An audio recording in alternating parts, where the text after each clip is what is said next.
Museum Kebangkitan Nasional menempati sebuah komplek bangunan bersejarah yang dibangun pada tahun 1899 di atas tanah seluas 15.742 meter persegi.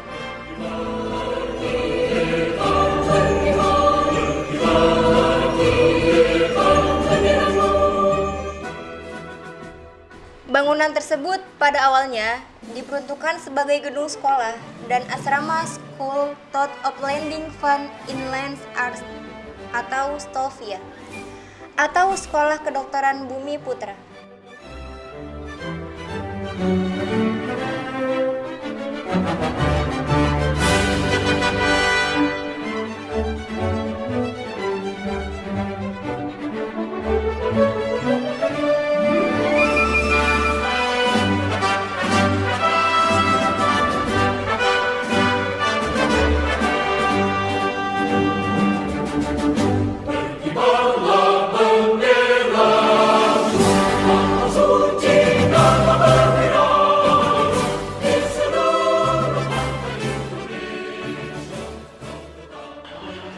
STOVIA merupakan penyempurnaan dari sistem pendidikan kedokteran Sekolah Dokter Jawa yang didirikan pada tahun 1851 di Rumah Sakit Militer Wiltfrieden atau sekarang Rumah Sakit Pusat Angkatan Darat Gatot Subroto.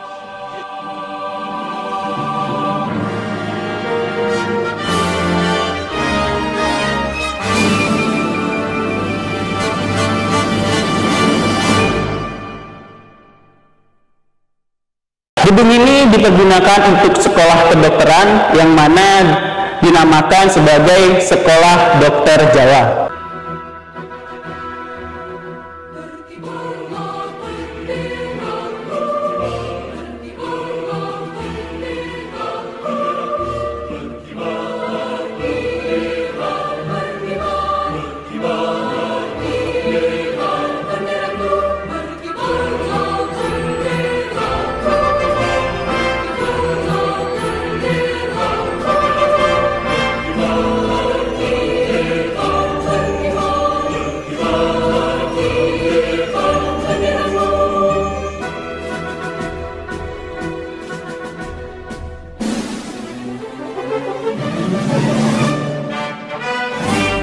STOVIA tidak hanya mengajarkan ilmu kedokteran modern yang berkembang di Barat, namun juga melakukan penelitian ilmu pengobatan dan praktik kedokteran tradisional.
masa itu, tidak jarang masyarakat Hindia Belanda mengalami pandemik penyakit seperti cacar dan malaria. Lulusan Stovia langsung mendapatkan tugas di kota-kota Hindia Belanda ke pelosok-pelosok daerah untuk mengatasi pandemi.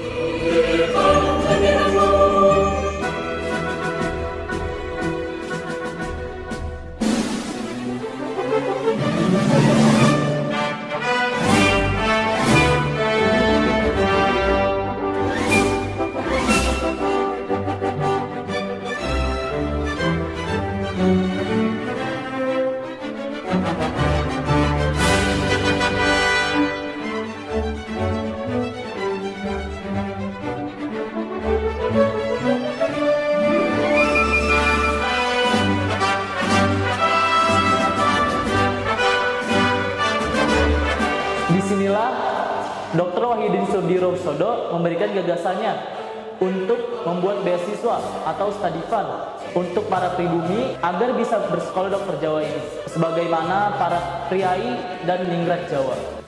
Gedung Stovia merupakan tempat penyebaran gagasan Dr. Wahidin Sudirohusodo yang tidak lain adalah lulusan Sekolah Dokter Jawa.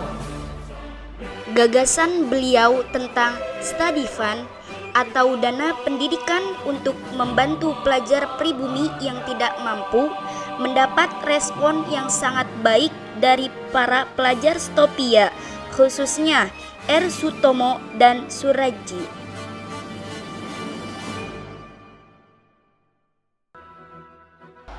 Setelah pertemuan Desember 1907, Dr. Sutomo menindaklanjuti dengan menyurati pelajar-pelajar sekolah lain untuk mendukung berdirinya sebuah perkumpulan.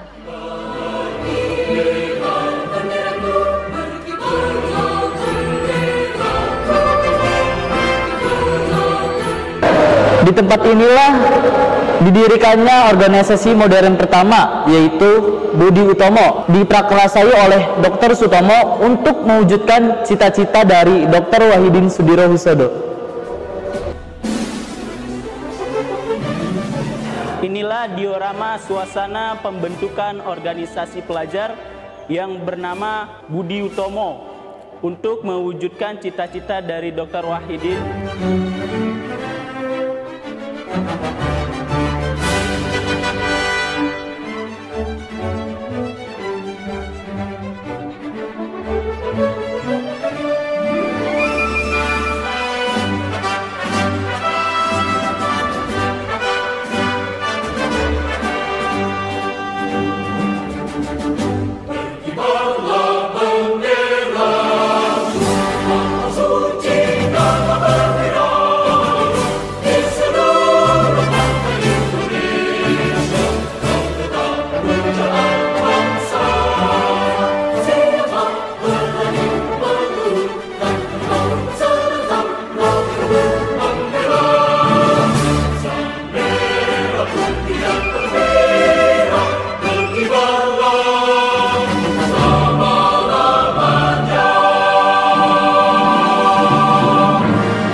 Inilah ruangan asrama mahasiswa kedokteran Stovia.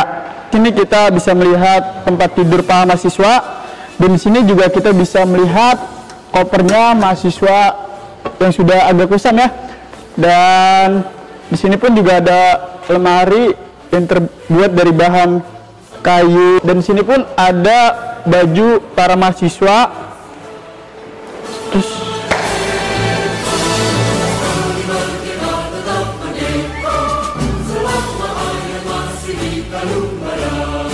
Bu, saya dari Merdeka.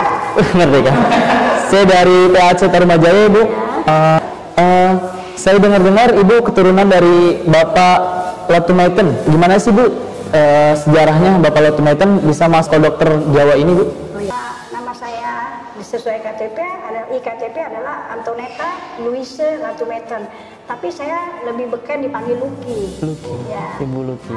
Saya adalah cucu Dr. Latumetten dari anak Dr. Latumetten nomor 2, John Ferry Latumetten. Opa saya punya anak 4, 2 laki-laki, 2 perempuan. Dan saya anaknya John Ferry Latumetten, anak nomor 2 dari Dr. Latumetten ini. Kakek saya Jonas Anders Latumetten, anaknya seorang nelayan yang hidupnya sangat miskin, boleh dikata di bawah standar kehidupan di Lutung. Lutung itu adalah daerah di pegunungan di luar kota Ambon, kira-kira 24 km. Dia nelayan, setiap pagi jam 2 subuh dia harus membantu ayahnya karena dia anak satu-satunya. Dan ketika pagi dia menjual ikan itu berjalan sebanyak 24 kilo ke Pasar Lama yang sekarang disebut Aipati, Jalan Aipati di Ambon. Sepanjang perjalanan itu kadang dia diganggu oleh tentara Belanda, dirampas ikan-ikannya, tapi dia suka melawan, selalu melawan karena itu kan satu-satunya kebutuhan hidup untuk dijual di Pasar Lama, ditukar dengan beras, dengan segala macam. Lalu pada suatu hari ada orang Belanda, Van Oos, dia lihat ini kakek saya karena dia sering melawan ya. Lalu satu hari dia tanya, "Nyong, nama siapa?" Kakek saya bilang, "Saya Jonas dari Latumetten dari Lutung." Lalu kenapa nggak sekolah? Tidak, saya cuma lulus 3 tahun dulu SR ya, dulu. Lalu saya harus bantu kakek bapak saya. Mau sekolah nggak ke Batavia? Gitu ya. Oh mau banget gitu ya. Karena kan nggak punya uang sekolah lanjut ke Batavia. Nah, disitulah Opa ceritanya bisa sekolah di Batavia, SMA sampai HBS dulu bilangnya ya. Mulu lah harus mulu lalu HBS kan. Nah setelah sampai lulus HBS, yang jadi orang tua asuh ini Pak Os bilang, coba deh daftar ke Lulusan Sofia, ini kan sekolah bangsawan, sekolah swasta Jawa. Opa ikut ujian, Opa masuk tembus. Nah dia lalu sekolah di sini karena sebelumnya memang ada beberapa dokter Ambon yang bisa masuk di sini, asal Maluku ya, Ambon asal Maluku. Di situ jadi kisahnya Opa bisa masuk sini sampai dia lulus di sini lalu dapat beasiswa ke Utrecht Universiteit di negeri Belanda, cum laude dengan psikiatri, ahli jiwa, dan dia ahli jiwa pribumi asal Maluku yang pertama. Jadi dia selain dokter umum, ahli jiwa pribumi asal Maluku yang pertama. Kesempatan ini saya sengaja memakai pakaian khas Maluku yang disebut baju cele. Karena apa? Walaupun saya lahir besar di Jakarta, saya tetap harus mencintai budaya warisan dari nenek moyang asal Maluku. Dan saya tentunya saya pewaris dari pahlawan asal Maluku, Parungkuang Kabaresi Mata Krisina Tijahahu. Ini disebut baju cele.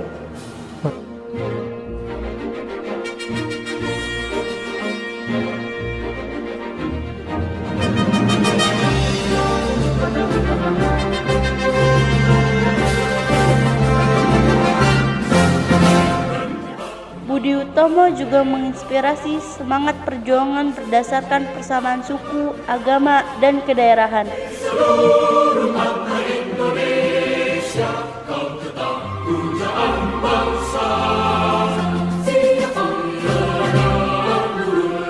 Dari semangat awal kedaerahan, keagamaan, dan kesukuan inilah menjadi sebuah kesadaran yang besar bahwa mereka dari bangsa yang sama oleh persamaan nasib dan penanggungan di bawah belenggu penjajahan Belanda.